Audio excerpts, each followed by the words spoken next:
Satyadas. Rain, rain, rain for 5 long dreary days and nights. The rain poured down on Nishipur. Raghunath was bored. Business have never been slow. Raghunath owned a grocery shop. It stood in quiet lane at the very edge of the small mining town in Bengal. The shop was fairly well stocked.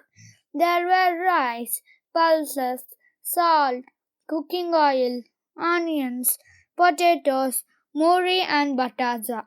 Still, the takings were scarcely enough to scrape by. Raghunath hoped that things could change.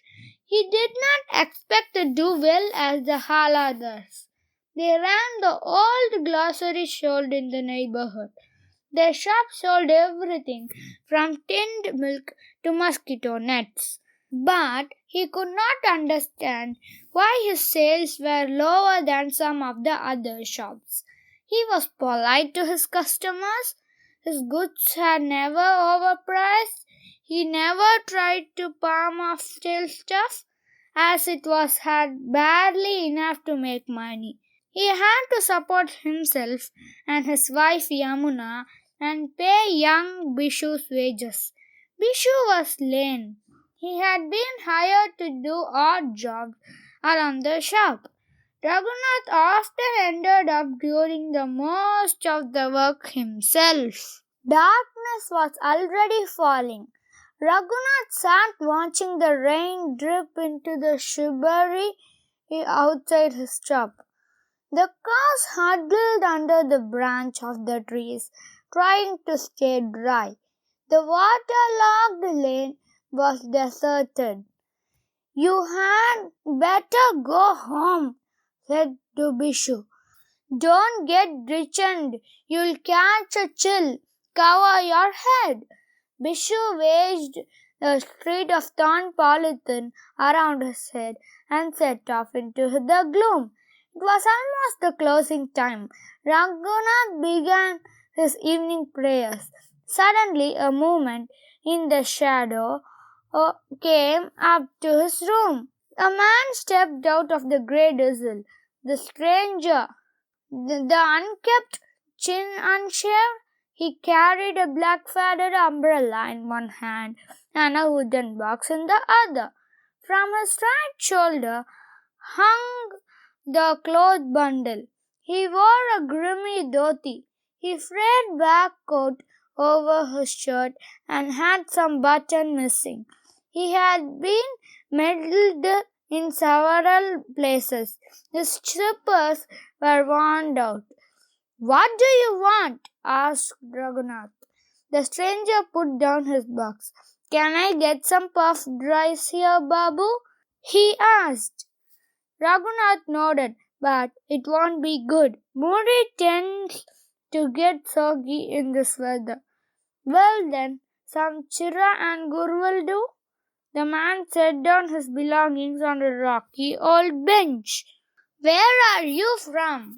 asked Raghunath. "Dharmapur." Raghunath had never heard of the place. There were several other mining towns within 10 miles of Nishipur. Perhaps Dharmapur was one of them. "Babu, would I like to wash my hands? May I have some water in a lota?" Raghunath was wary of letting the stranger in. He fetched a bucket of water in a tin mug. "Go on, wash up. The water is from my well." Embraced, the man said, "Why, Babu, a small lota of water would have done. You have covered in mud. Go ahead, have a wash." The man moved a little away and began to clean up. "What's your name?" asked Raghunath. "You can call me Satyadas." He finished washing his feet. He rinsed his mouth and said, "Nice water you have here, Babu. Tastes good. Where are you off in this rain?" "Can't say for sure. I just set out wherever my legs take me." Raghunath smiled. But you need to stop for the night. Well, yes. But then, any shelter will do? Satyadas gave back the bucket and mug. Just a minute, Raghunath said. You need a dish to soak in your chira and gur. I have a bowl. Satyadas made to untie his bundle. Don't bother to open that. I'll get you one, said Raghunath. He came back with an enameled dish and water in a lota. Here, soak the stuff in this. You can wash it after you have eaten. The man seemed famished. It was only rice flames and jaggery. Still, he wolfed it down. What do you do for a living, Satyadas? A smile flitted across his face. I roam about selling herbal cures, roots and things. Roots and things?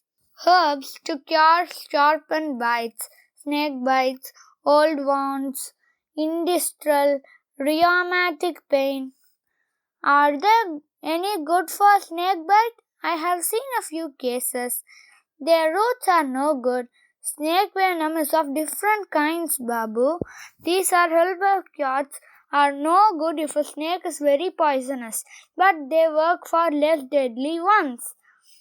Did you say you had something for rheumatic pain? My wife suffers from the rheumatism. Yes, I have something for that. Not for old pain though. What I have good is recent attacks, like the ashes that flare up during the rains. Satyadas had another drink of water. He went out and washed the vessel. The dish he had was tasty. He said to Raghunath, You have nice food. The dish and lota were put away. Who waits for you at another home? Asked Raghunath. Nobody. I am a wader. God is with me. Satyada smiled himself. Raghunath eyed him. A vagamode, he thought. The next chapter. The stranger. It was a time to pull down the shutters. But where would Satyadas go? The rain is coming down hard. Raghunath did not know what to do.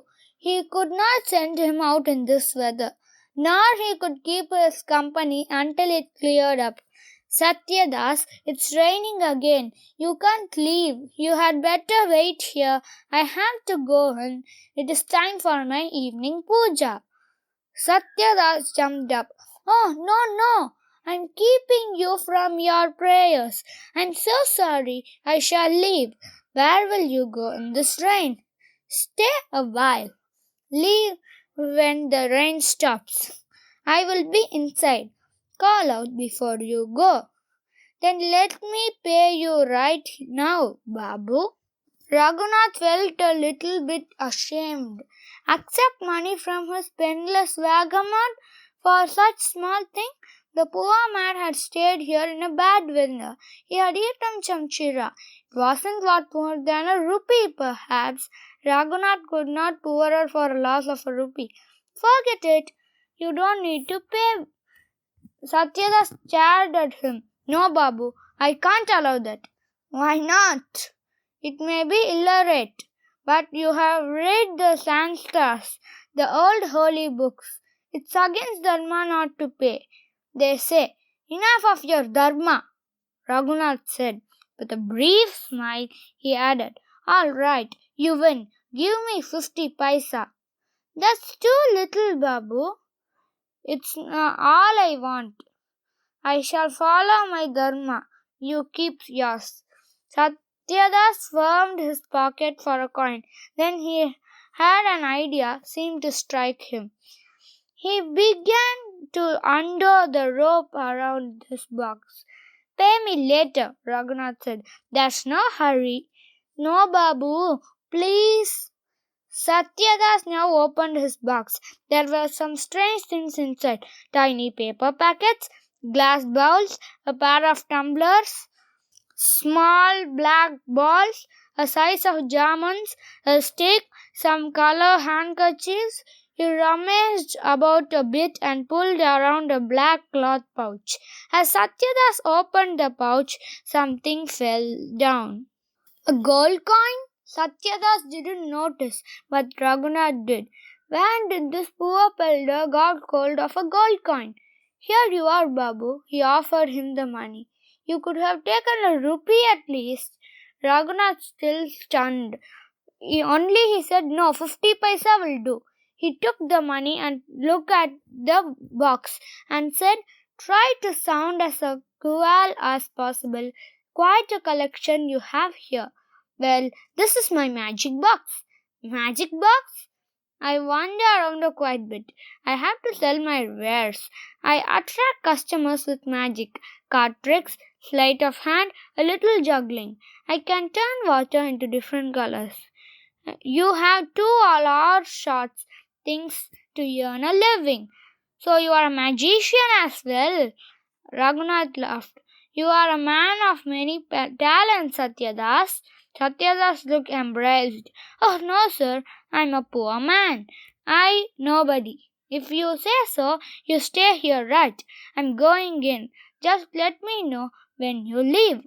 Raghunath lowered the shelters leave before he went in.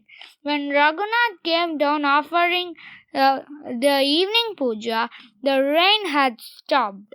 Satyadas had hunched upon a bench. A ragged street was blown over him. A box was on the floor. A sling bag, which was from the street, had taken. Any half open beside it. He was shivering. Satyadas, can you hear me? Satyadas pushed the street off his face. Yes, Babu. What's wrong?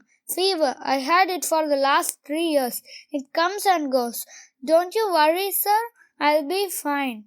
I'll leave as soon as the fever comes down. Shyly, often, Raghunath said, who is asking you to leave? It's the fever. I'm worried about it. You are shivering so. It comes on for this walking on rain, Babu, but it will go. Even if the fever goes, stay here tonight. You can sleep in the shop. But that's impossible. A sick man in your house?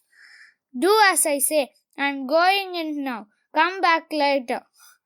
Raghunath pulled the shelter down and a little further. He moved a small lantern to the corner room.